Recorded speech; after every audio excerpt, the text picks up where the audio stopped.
Hi, it's Paul Krismer, your happiness expert, and today I'm coming to you from Philadelphia. And I've been working with a really enjoyable client, a group of people who are running some youth athletics across the country.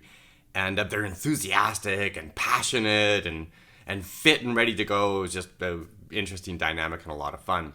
And while in Philadelphia, as I try to do, I took in the Philadelphia Museum of Art yesterday. And so for those of you who are old enough, you'll remember Rocky, the original Rocky movie, where he's not fit enough to run all the way up this staircase to the Museum of Art. And towards the end of the film, before the big fight, he runs up there like a champion. And there's even a big full life size statue of Rocky in front of the museum. It's kind of funny. And inside the museum, it's gorgeous. Some of my favorite art is kind of the European Baroque and Romantic period art, and they have a ton of very nice pieces, including a little later period, but Van Gogh's Sunflowers, which is kind of a marvelous, famous piece. I really enjoyed the museum.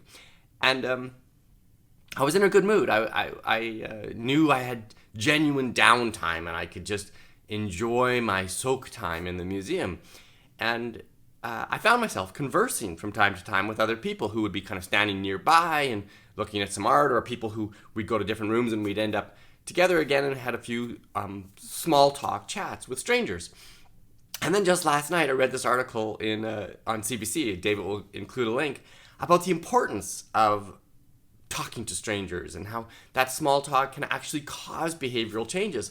And it's actually been studied and found to be true. And it's remarkable because one of my very first forays into doing YouTube videos, I talked about changing the culture of the little neighborhood where I was living in Victoria at the time, and how by simply saying hi to the people who were on this natural pathway close to where we lived, my sons and I, we found that over time people were saying hi to us proactively. And so we kind of started this deliberate intention of being very friendly to people as we walked down this path, and found over the course of a few years that just became the nature of our little pathway. And maybe we're giving ourselves credit where it isn't due, but I think we made a difference by our desire to just be friendly, and we influence the behavior and the culture of that whole group. And the interesting thing, of course, is that now science is showing that these things are in fact true, that it causes behavioral change amongst a group of people if some people show this proactive, pro-social kindness in the way that they relate to one another.